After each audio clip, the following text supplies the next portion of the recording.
Bonjour, bienvenue sur Vaping Post pour ce second tutoriel sur les e-liquides DIY dans lequel on va parler des boosters de nicotine.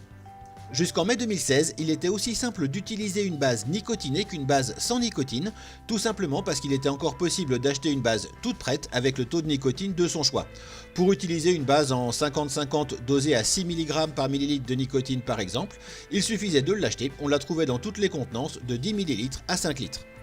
Depuis l'application de la fameuse TPD européenne, en France avec l'ordonnance du 19 mai 2016 et ailleurs en Europe avec des textes similaires, les liquides nicotinés ne peuvent plus être vendus dans des contenances supérieures à 10 ml et doivent avoir un taux de nicotine égal ou inférieur à 20 mg par millilitre.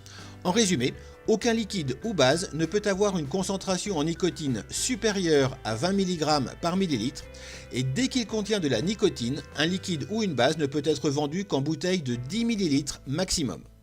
Un des principaux intérêts du DIY étant justement de faire son liquide en plus grande quantité pour moins cher, les fabricants ont depuis la TPD instauré un standard de fait, le booster. Il s'agit tout simplement d'une bouteille de 10 ml de base nicotinée à 20 mg par millilitre, le maximum désormais autorisé. Le principe est donc d'acheter de la base non nicotinée dans le format de votre choix et de lui rajouter une certaine quantité de booster en jouant sur la proportion de l'un par rapport à l'autre pour atteindre le dosage de nicotine voulu.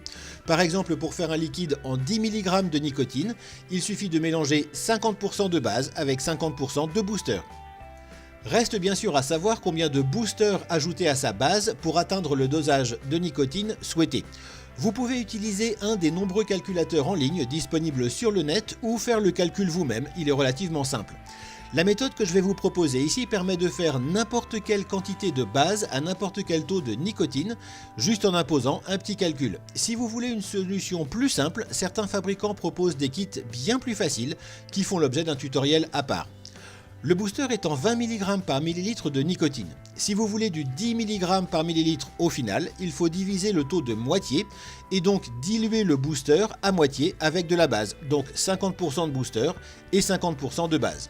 Pour connaître la proportion entre le booster et la base en fonction du taux de nicotine souhaité, il suffit donc de faire le calcul suivant.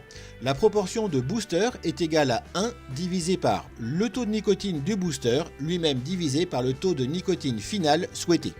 Le calcul est un petit peu fastidieux et pour vous épargner de le faire à chaque fois que vous réalisez un mélange, voici le tableau des résultats pour tous les taux de nicotine courants. Vous retrouverez bien sûr ce tableau sur l'article correspondant à ce tutoriel dans Vaping Post. On voit sur ce tableau que pour réaliser une base en 7 mg par millilitre de nicotine par exemple, il suffit de regarder la ligne correspondante du tableau pour trouver qu'il faut mélanger 35% de booster avec 65% de base non nicotinée.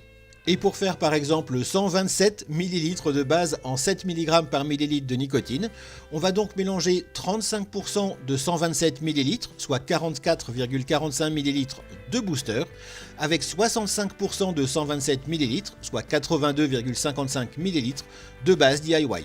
On arrondit évidemment sans problème à 44 et 83 ml, il faudrait vraiment être maniaque pour s'embêter avec quelques centièmes de millilitres. Et toujours pour vous simplifier la tâche, voici un tableau pour quelques dilutions en fonction de la quantité de base et de nicotine souhaitée.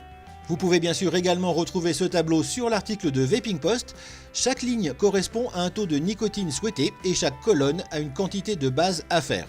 Par exemple, pour faire 50 ml de base en 6 mg par millilitre de nicotine, vous allez prendre la ligne correspondant à 6 mg par millilitre de nicotine.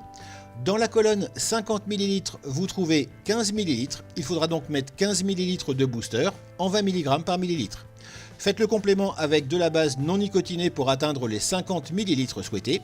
Ici, vous allez donc ajouter 50 moins 15, 35 ml de base. Vous pouvez également facilement faire 300 ml de cette base en 6 mg par millilitre en ajoutant les quantités correspondantes de base. 300 ml, c'est 100 ml plus 200 ml. Vous allez donc prendre 30 ml plus 60 ml de booster, soit 90 ml en tout, et vous faites le complément en base non nicotinée pour atteindre les 300 ml de mélange final, soit 210 ml dans cet exemple. C'est effectivement une petite gymnastique pour les neurones, mais avec la TPD on n'a plus le choix et on s'y fait rapidement. L'avantage de faire des quantités plus importantes de base à chaque fois devient vite évident, puisque vous n'aurez à faire ces manipulations que moins souvent.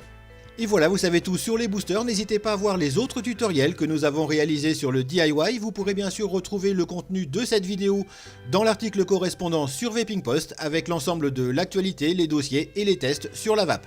Toute l'équipe se joint à moi pour vous remercier d'avoir suivi ce tutoriel et vous souhaiter une excellente vape.